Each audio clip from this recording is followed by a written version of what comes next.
Hello, my name is Bella Grant, and today I will be analyzing a few infographics on the science behind love. I chose this topic because after taking a long-term dating and relationship course this past spring semester, I've grown really fascinated in how the body processes itself falling in love.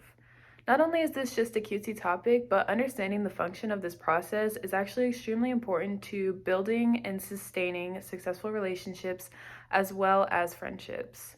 The first two infographics I found on the internet, and they both have visually very different approaches to displaying this information, and also content-wise, they go about their speech differently. The last infographic is one that I have created myself, and it takes the positive aspects of the first and second infographic and puts them together in order to hopefully target a new audience. Now let's dive into the first of these three charts. The first infographic was created by a group of people who write and produce content for a website known as Science Briefs. Based on the aesthetics of the graph, it can be inferred that the creators were attempting to target a younger audience who may not understand the terminology, but can be easily captivated by the images and colors. This website actually had no links to where their information was sourced or any credibility regarding the information that they are displaying on this graphic. However, after having to dig around and do my own research on the science and facts that they are attempting to display, it is pretty clear that the information is credible, although there are no sources available for me to go gain more information from directly connected to this infographic. In terms of the style, this first chart is extremely bright and colorful. The creators chose vivid primary and secondary colors throughout the infographic, from the photos and shadows to the words and phrases, in order to capture the attention of the audience. This infographic also chose simpler, more effective ways of displaying the information by introducing the different phases and the science that happens within them. They chose short blurbs that explain the gist of the larger bolded ideas within each phrase. I definitely believe that the creators of this infographic are largely creative thinkers. According to Van Diesch, when speaking about Knoller's symbolic formula for understanding creativity, creativity is a function of knowledge, imagination, and evaluation, reflecting an interpersonal attitude towards the beneficial and positive use of creativity. The link between the infographic's knowledge of the science behind love, evaluation of the information through the creation of the image, and the imaginative layout and design all hint at the thinking style of the creators. In terms of changes I would make to this infographic, I would take the bright, in-your-face colors and mute them down a bit to focus on more colors that encourage the thought of love, like shades of red. Along with this, I would also simplify the layout of the graphic because the current one is very jumbled and disorganized, which can make viewers confused or lost in where the image cycle starts and ends. Overall, this infographic has pros and cons and displays the information in a way that targets the intended audience, but could definitely be improved with a few quick changes. The second infographic takes a completely different approach to displaying the science behind love. This graphic was created by a man named Adam Baumgartner and takes a more medical approach to displaying the information.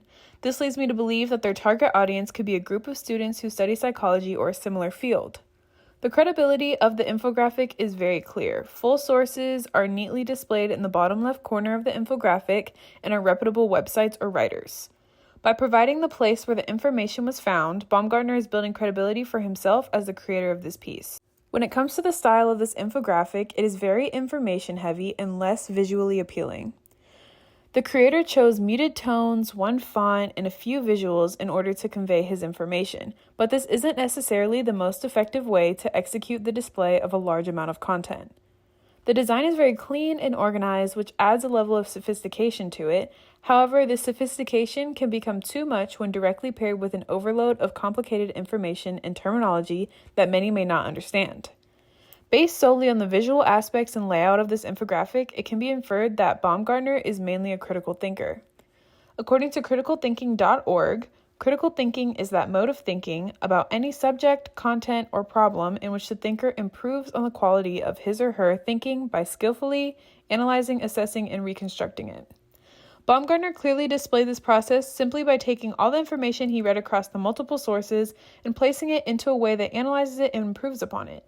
Changes that could be made for this specific graphic in order for it to be more appealing would definitely be condensing the information load and introducing a few more images in order to make it easier on the eyes. Along with this, I would also incorporate some colors, more shapes, and introduce a cleaner layout. Overall, the information in this infographic takes over the entire design and makes it more info and less graphic, which can make it very easy for the audience or viewers to lose interest and/or find difficulty understanding the content of this piece. After taking a deeper look at both infographics, I designed my own based on the positive aspects from each of the previous design styles. The audience I intend to target is high school age kids who are just starting to get into dating and understanding how their body shows attraction signals. Since I'm both a creative and critical thinker, it was easy for me to pull elements from the creative first infographic and critical second infographic.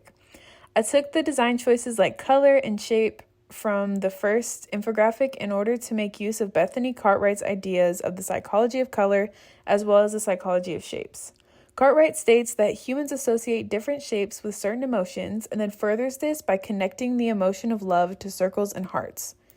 The same concept applies to colors, where red can be seen as having a significant connection to the emotion of love in the human brain. Knowing this, I purposely incorporated these components as a way to connect the audience to the concept that I'm attempting to address.